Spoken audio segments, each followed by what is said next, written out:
Herkese merhaba, ben Zeynep. Hobi Sever YouTube kanalıma hoş geldiniz.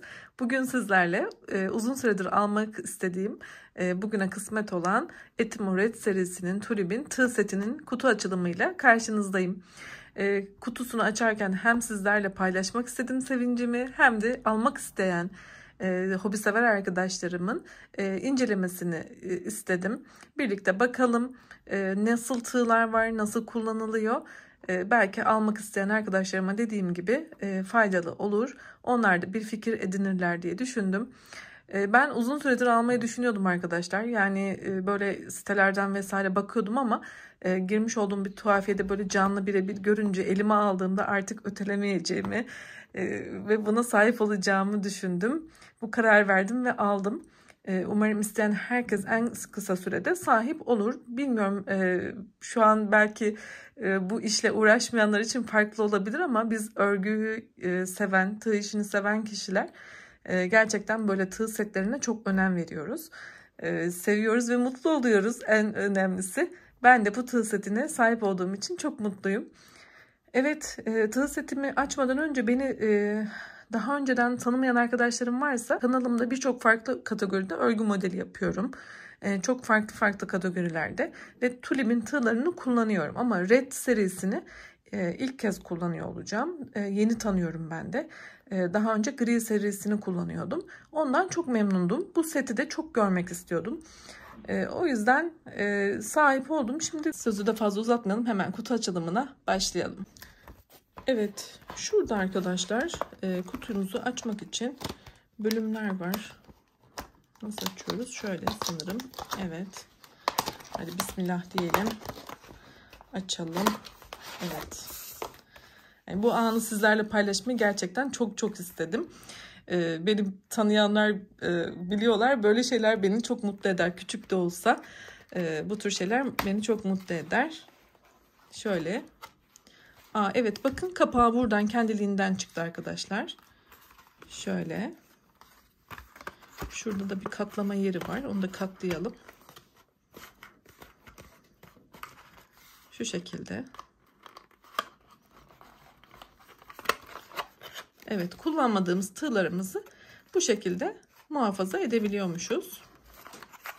Tabii ben şimdi tığlarıma bakmak istiyorum.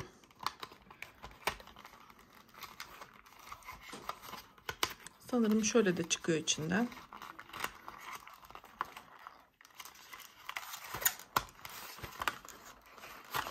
Yırtmadan çıkartırım umarım.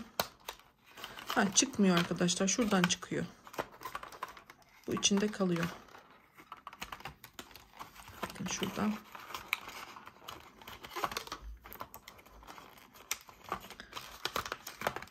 Kolay yolu varmış. Ben zor yoldan deniyorum. Evet, şimdi geri takacağım. İğnelerimiz de burada. Bakın burada da 2 tane iğnemiz çıktı. Şu bizim evde bırakarak, yani taşımak istemediğimiz ya da çantamıza da yine kullanabiliriz tabii ki, ama kağıt, yani çok böyle sağlam bir şey değil, kağıt arkadaşlar. Şurada da iğnelerimiz var, ona da bakacağız. Bakın burada 5 tane tığımız var. Milimetrelerini de yine bakacağız. Ben şu kağıt olan kısımdan ziyade kumaş olan kısmı merak ediyorum. Şöyle bakın. Şöyle. Şunu da kaldırayım ben. Burada da bunlar çıkacak. Metremiz şurada. Evet, bakın transparan. Alım satım işlerinde kullanmaz. Yani ölçü amaçlı değil de bu örgülerimizin santimlerini, dediğim gibi sıra sayılarını takip edebilmek için bir şey. Cetvel. Şunu da çıkartıyorum. Evet. Şu kısma makas yapacağız, takacağız. Şöyle hemen kumaşa bakmak istiyorum. Kumaşın dokusu gerçekten çok güzel. Şöyle de göstereyim, yani bir karış civarında, çok böyle büyük geniş bir şey değil arkadaşlar. Onu da söyleyeyim. Şuraya da makas takılıyor. Bunun iğnesi var. Şunu çıkartalım. Şu benim çok meşhur kuğulu makasım var. Abonelerim bu kuğuyu gördükleri zaman videonun bana ait olduğunu anlıyorlar. Çoğu öyle söylüyor. Bunu takalım. Bakın. Şöyle. Örneğin şuraya bunu yerleştirelim.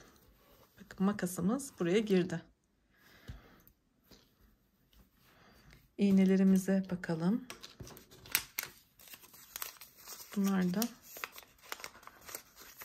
şöyle yine bir kağıt içerisinde.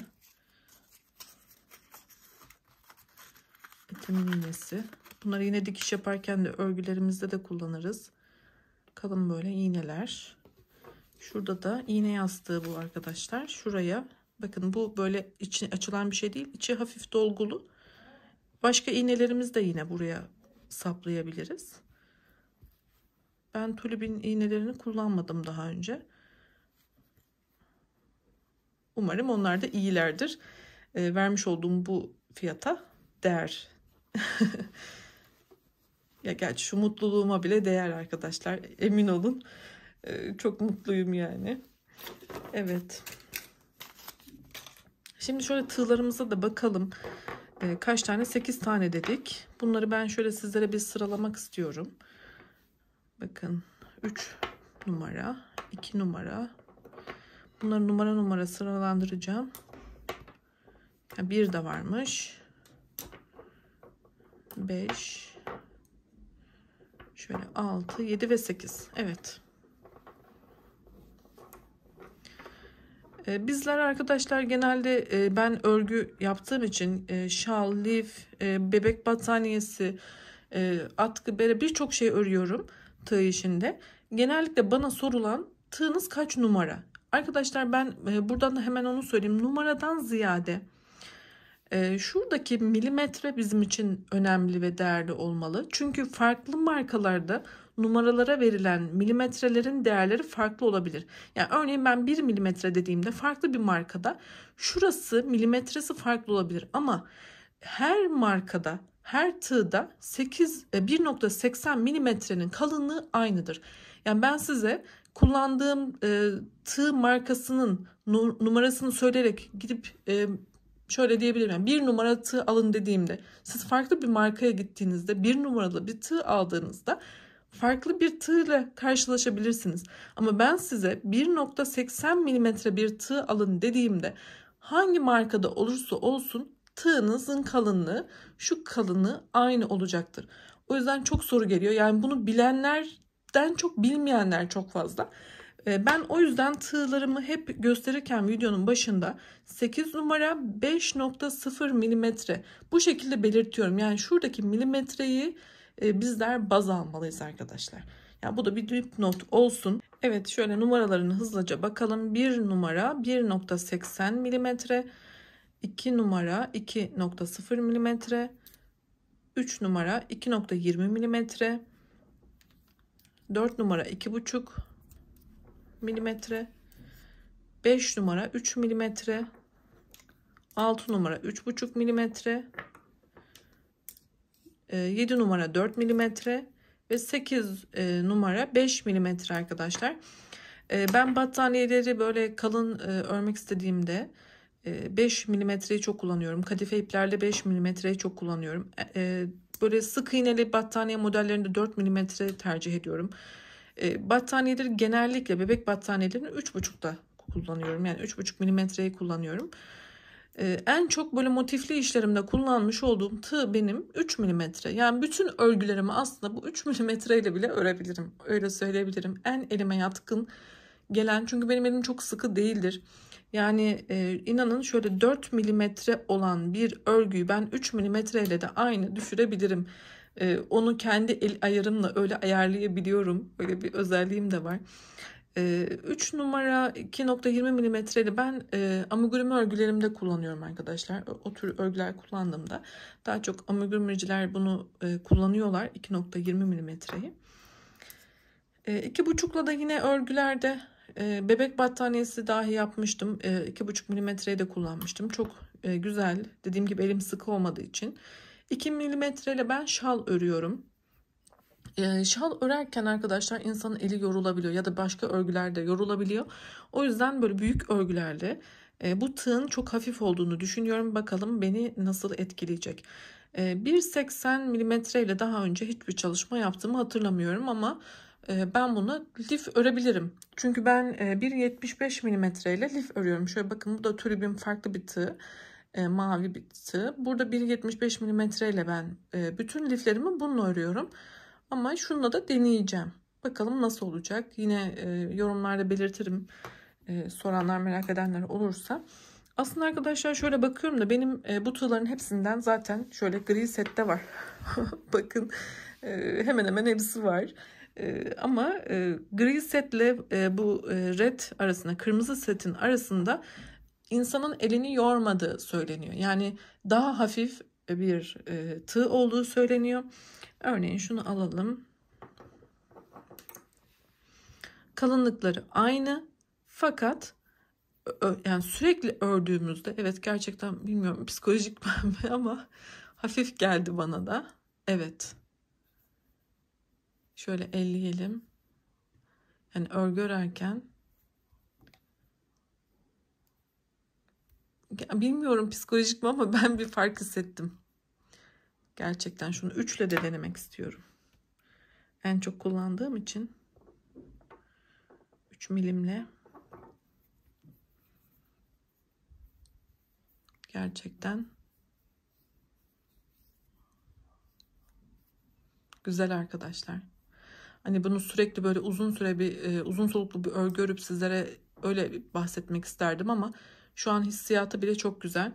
Örneğin ben böyle arkası silikonlu olmayan tığları kullandığımda, elime şöyle aldığımda şu kısmında kesinlikle nasır oluşuyor, yara oluşuyor arkadaşlar. Yani şöyle tuttuğumuz için şuraya bir baskı oluyor. Ben silikonsuz hiçbir tığ kullanamıyorum. Silikonlu tığlar arasında da en çok Tulip'in bu gri setini kullanmıştım. Bunlar da tek tek almıştım. Yani bunlar çok ekonomik. Eğer böyle pahalı bir set almak istemiyorsanız, ekonomik olsun diyorsanız kesinlikle bu tulip tığlarının grisini tavsiye ederim. Bunlar tek tek de satılıyor. İsterseniz set halinde de alabilirsiniz. Benim gibi bu şekilde kullandığınız numaralar alarak setinizi yapabilirsiniz. Benim burada 2 tane eksik sanırım. Onlar da farklı markalarda tığlarım olduğu için almamışım. Öyle bu kadar almışım. Ama eğer böyle sürekli örgü örüyorsanız, bunlar da tek satılıyor sanırım. Hani çok emin değilim ama bu tığda ördükçe gri sete göre daha az yorduğu söyleniyor. O şekilde biliyorum. Bakalım, ben de inceleyeceğim. Örgü ördükten sonra sizlere daha net bir fikir beyan edebileceğim. İlerleyen zamanlarda bunu sizlerle belirtirim. Şöyle mi koyacağız acaba? Bunu nasıl koyacağız bilmiyorum. Ha, evet böyleymiş. Çok güzel arkadaşlar, gerçekten. Hoşuma gitti. Yani beklediğime değdi diyebilirim. Şöyle yapalım.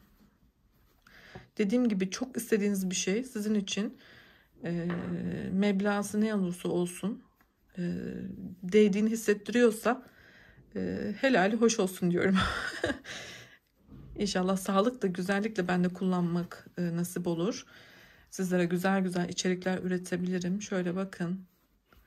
Şurada da daha küçük bir makasım da var benim aslında. Onu da koyabilirim. Şöyle. Çok tatlı değil mi? Bunu şöyle bağlıyoruz. Düğmesini de geçirerek şöyle sabitledim. Evet arkadaşlar, ben bir de şöyle bir bağlamayı denedim. Bakın daha güzel geldi bana. Daha hoşuma gitti. Şu kısımdan geçirdiğimizde daha güzel durdu. Bunu ben denedim. Evet, şöyle daha hoşuma gitti. Burada yine şöyle bakın, kullandığım, diyelim çantamda taşımak istediğim kadar tığımı aldım. Diğerine ise kullanmayı düşünmediğim, evde bırakmak istediğim tığlarımı koyduğum gibi bir mantık var. Şu hemen cetvelle kısaca göstermek istiyorum. Bakın şöyle benim daha önceden hazırlamış olduğum bir battaniye modeli var. Şöyle hemen bunun ölçüsünü, örneğin şuradan başlamış. Bakın şöyle 5 santime kadar Bunu transparan bir şekilde görmemizi sağlıyor. 5 santime geldiğinde kaç tane desen yapmışım ya da şöyle bir sırada bir rengi kullanırken kaç santime gelmiş, örneğin 2 santimmiş benim buradaki yeşil sıram. Bu şekilde bir hesaplama yapabilmem adına hem enini hem boyunu nasıl kullanacağına dair bir fikir olsun sizlere de. Böyle kaç tane desen var, kaç tane bir sırada kaç santim, bu şekilde sıralarımızı hesaplayarak battaniyelerimizi, çünkü örgü tamamen bir matematik işi gerçekten. Sayılar çok önemli, başlangıç ve bitişler çok önemli örgüde. Renk oturtmak için örneğin birkaç renkte çalışıyorsak bir rengi kaç santime denk geldi bir battaniye yaparken ne kadar ip miktarı gideceğini falan ben hep baştan hesaplıyorum aslında. Ve bilerek bilinçli bir şekilde başlıyorum. İpimin sayısına göre ayarlama yapıyorum, modelin büyüklüğünü küçüklüğünü. Bu gerçekten benim için de kullanışlı bir cetvel olacak açıkçası. Evet, bugünlük benden bu kadar. Umarım memnun kalmışsınızdır. Dediğim gibi eğer yeni tanışıyor isek videolarıma, oynatma listelerime bir göz atın lütfen. YouTube kanalıma abone olun. Abone olmak ücretsizdir. Bildirimleri de açarsanız çok memnun olurum. Sağlıkla kalın, hoşça kalın. İsteyen herkese Rabbim nasip etsin inşallah diyorum. Allah'a ısmarladık.